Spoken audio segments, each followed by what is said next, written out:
Are you ready to take your NICET Level I fire alarm exam? You feel a little bit nervous, not sure what to study?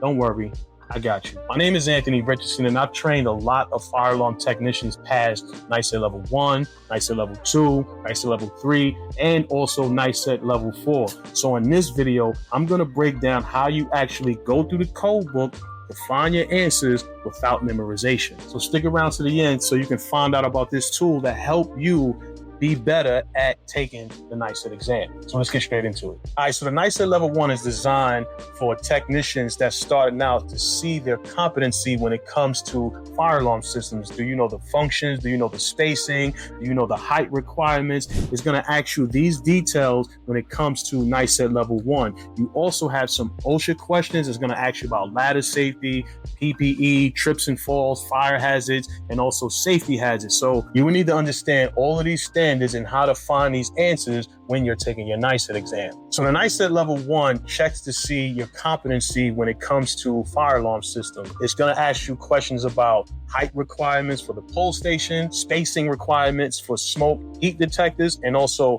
horns and strobes. And you will also have OSHA requirements, ladder safety, PPE, all of these different questions is going to be on your NICET Level I. Level I has about 83 questions, and you have about 110 minutes to complete and answer all of the questions. Some of the books you're going to need for NICET Level I is your NFPA 70, your NFPA 72, and two other books that I don't have is your Uglies book and your OSHA safety book. Those 4 books is what you can take into your NICET Level I exam for you to pass that test. But here's the trick. The test isn't about just about what you know. It's about how you can actually navigate the code books to find your answers. Some of the questions you're going to come across may be closed book. You may not even have to search for it and you know it right off the top of your head. Those are the questions you want to answer quickly to save you time for the questions you have to search for. So if you can answer a lot of the questions just off of memory, you will have yourself more time to spend on the questions that's a little bit more difficult for you to go through the code book and actually search for it. But I want to show you that there are key words that you need to start identifying to first get you to the book. More keywords you will have to identify within that sentence structure to get you to the exact chapter. Once you figure out those 2 things, you're going to have to start flipping quickly to find the actual code reference for that answer. And you don't need to memorize everything. I have the top 100 codes and a link in my description that you can read every day to help you understand what you need to know when it comes to taking any one of your NICET exams. I want you to think of the code book as like a map or a GPS that's going to get you to your answer. So let me give you an example of what I mean, how you can identify the key words and pick out what book and chapter you need to go to. So let me go over a test question real quick. So it says the contract requires that the project comply with NFPA 72, Chapter 26, Section 4. Based on this, upon receiving an alarm signal, the supervising station operator shall dispatch a runner to the alarm location to arrive within blank after receiving the signal. But this question here is giving us exactly where to go. So let's go to NFPA 72, Chapter 26. There go NFPA 72, and here's all the tabs you're going to need so you can be able to quickly identify where the chapters are and get straight to them inside of the book. So we have to go to Chapter 26. So as it says here, 26.4.6.1.6.1, alarms. Upon receipt of an alarm signal, the proprietary supervising station operator shall initiate action to perform the following: notify the communications center of an emergency response team and such other parties as the authorities having jurisdiction required in accordance to 26.2.1. Dispatch a runner or a technician to the alarm location to arrive within 2 hours after receipt of the signal. So the answer is 2 hours. So if we look at the question, number 2, we know the answer is D, 2 hours. So we know that NFPA Chapter 26, Section 4 gave us exactly where we need to go so that way we can find this answer. So that was just a real quick example, actually easy example of how the question actually pointed us to the code book. So for you to understand exactly where to go, you have to know what each one of these books are telling you. NFPA 72 is for the performance, the spacing, how the fire alarm system operates. So when you have keywords like spacing, smoke detector, initiating device should do this, or this should do that, when you're sending signals, that's NFPA 72. Anything dealing with wiring, how many wires you need in a box, the type of wires you need to have, how many wires you can put in the conduit fill, anything dealing with wiring and conduit, that's inside of your NFPA 70. And if you're dealing with any type of classification, like if you don't know what the classification is for like a mercantile is retail stores, or if you don't know what the requirements are for an office space, or if you don't know what the requirements are for an amusement park, that is where you get the IBC international code. So if it's asking you any type of building requirement codes, or what type of fire alarm system you need in whatever type of building, college, high school, whatever type of situation that you're facing, however the building is designed, the IBC will give you the details of what type of system you need to put for that application. And your IBC is your international building code. This is going to give you all the information you need for your fire code, sprinkler code, use classifications, and your definitions when it comes to a fire alarm system going inside of the building. And lastly is your NFPA 101.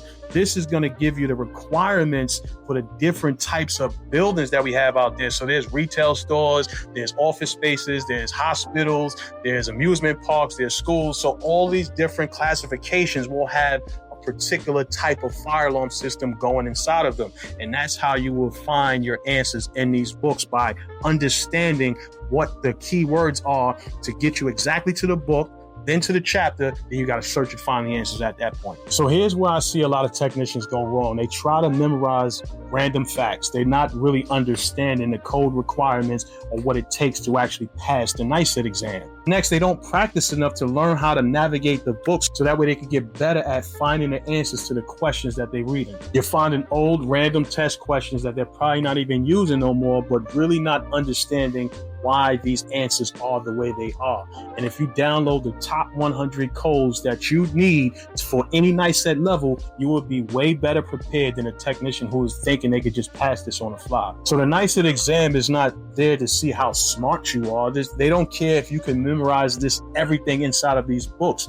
The goal of the NICET exam is to make sure that you know how to use the code books in the event that you need to verify something, or if something doesn't look right on a particular set of drawings, you can make those adjustments and changes based on the code. So here's how you get started to take your NICET Level 1 exam. You want to register for NICET.org. There you will register with the portal to give you access so you can take your first NICET exam. Now, when you fill that paperwork out, you're going to need a qualifier to actually qualify you on this particular paperwork. You've got to have some type of experience, because you're going to have to fill that out on the application when you submit it to the NICET for your exam. The next step, you can sign up for NFPA.org. They have a free course. They have free membership, and they also have paid membership. The paid membership will get you a discount on buying the NFPA books, and it will also get you a discount on all of the NFPA training. This is a great resource for any fire alarm technician. And next, you can visit our training center, where we develop in NICET 1 through 4 courses, and also we're going to have over 1,000 questions that you can practice with,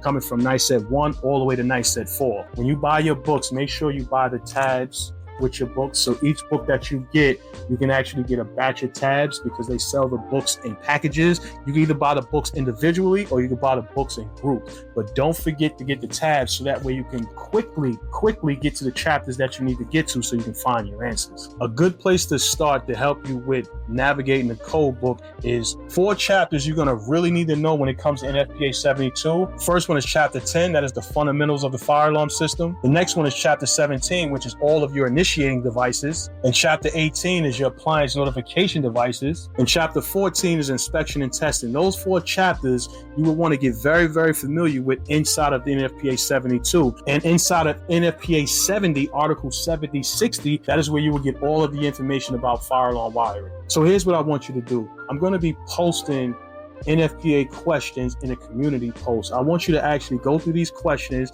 take 5 minutes, only set a timer for 5 minutes, and actually try to find these answers before you freestyle and just pick an answer. That way you'll better understand how to search through the code book, and then you will have these codes imprinted in your brain, and that could be one question that you don't even have to search for, that you could just check off an answer. So here's the bonus. We put together a Spark Series NICET Level 1. I go over 12 quizzes. Each quiz have about 10 questions, and I go over each and every question, explain each and every question, and show you how to find the answers and navigate the code book, and highlight them for each and every question. If you want to make sure you pass your NICET exam the first time, go through the Spark Series NICET Level 1 training. In addition to that, we have the top 100 codes you need to know to pass your NICET exam. I want you to read those top 100 codes each and every day. Once you have those imprinted in your brain, now you have more answers that you can answer quickly to give yourself more time to search for the difficult questions. And one more thing, I have a bunch of old reference books that I want to give away for free to one lucky technician out there. I'm going to do this in episode 2 when we talk about more on how to pass the NICET Level 1 exam. So make sure you subscribe, turn the bell notification on, so that way you'll know when I drop the next video. And these books could be for you. So now you know what the NICET test look like, why the code books matter, and how to start training smarter so you can pass the test the first time.